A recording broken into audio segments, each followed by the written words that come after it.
Hey everyone, my name is Austin. And what's going on, fellas? What's going on?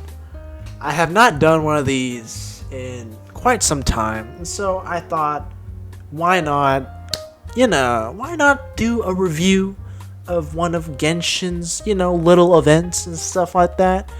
And, before we, talk about that, I just want to say, oh my god, I really wanted to do a review, like a Genshin review in the studio, but it's 12 in the morning and they're not allowing me to book the same day, so I have to book the following day, and I'm like, I don't really want to do a review the following day. I'd rather just get my thoughts out now while I still have it fresh in my mind, and so I just want to talk about it, right?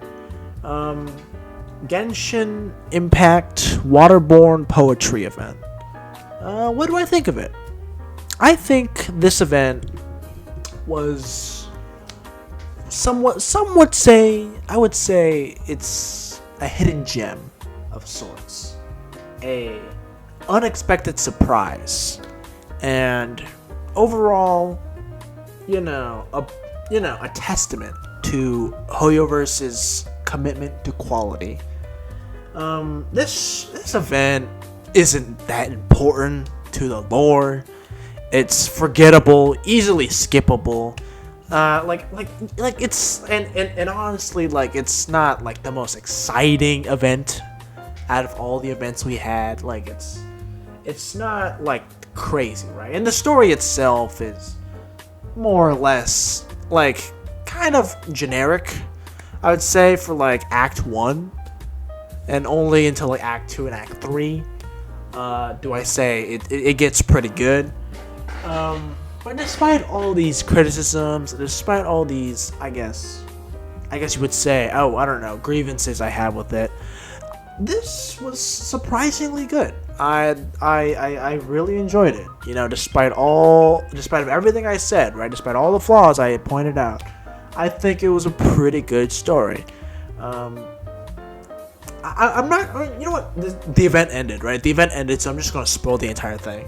So the premise is, so Hu Tao and Venti, from 3.4, they're like, hey, what's up, right? Let's hang out. Let's do some poetry. It's now on 4.1, right? They finally show up, and they're like, hey, you know what? Remember that one thing we did a while back? We're finally back. We're ready to do some poetry. And so they start this little poetry event between Mondstadt and Liyue.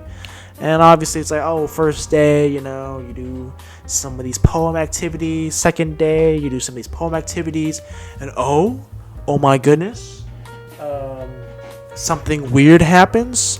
And, these group of characters do this, and these group of characters do that. And there's like this, hidden plot in the background that does not get revealed until the third act of the event story. And, the plot twist is like one of the characters that participated in this event is like, part of a fairy tale, part of a legend, and the characters, right, the Genshin cast has to like get two lovers together and shit like that. And like overall, I think, yeah, like I said, it's not like crazy, right? This is an event that you could easily skip. But despite all that, the quality, the attention to the detail of writing, I think is immaculate. For starters, right, they have like animated cutscenes, right? Like animated cutscenes, dedicated cutscenes. Like, how like what's the best way to put it? Like how every time you open the battle pass, there's like a custom like animation scene or whatever. Like they gave an animation scene to this event, of course. So I mean, like, obviously, like, it's Hoyoverse, right? Like, it's like normal and expected for them, right? So like, every event should have one of those, but like that just really speaks to, I think, Hoyoverse's like character as like, I don't know, a game studio that like cares about like each and every event they put out. Like, like this is just filler content. This is like the definition of filler content. But yet it was super enjoyable. The quality was there. Obviously voice acting is there. The character dynamics were there. The best parts of this event was seeing Zhongli, Venti, and Hu Tao in the same room as, like 3.4, right? It wasn't as good as like 3.4, but it's just seeing those three again talking to each other and slightly interacting with each other is hilarious. Seeing some of the old cast from Leeway is always fun, of course. You get to see characters that don't normally show up in character events, like Mika and Noelle. They show up, and that's pretty cool, right? That is pretty cool. And like it's all about the character dynamics, right? Well, the overall arcing plot isn't that great. The character dynamics always slaps, right? It always slaps. Almost every event, the character dynamic always sells.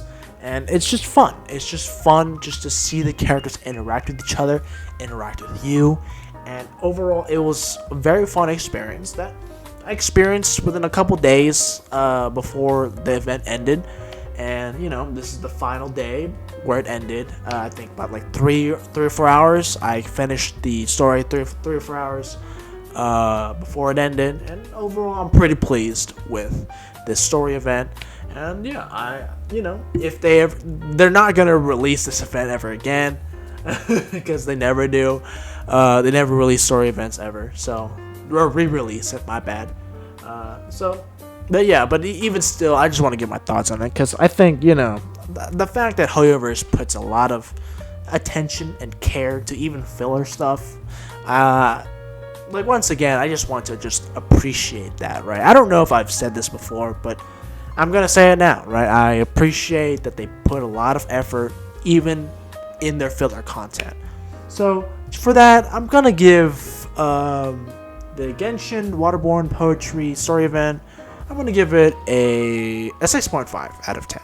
It's not the highest score that I've given, but nonetheless, this is a pretty good story. And Hoyoverse, please don't drop the quality even on the filler events. And oh my god, I need to start working on that Archon quest. I've been so busy recently. Alright, bye.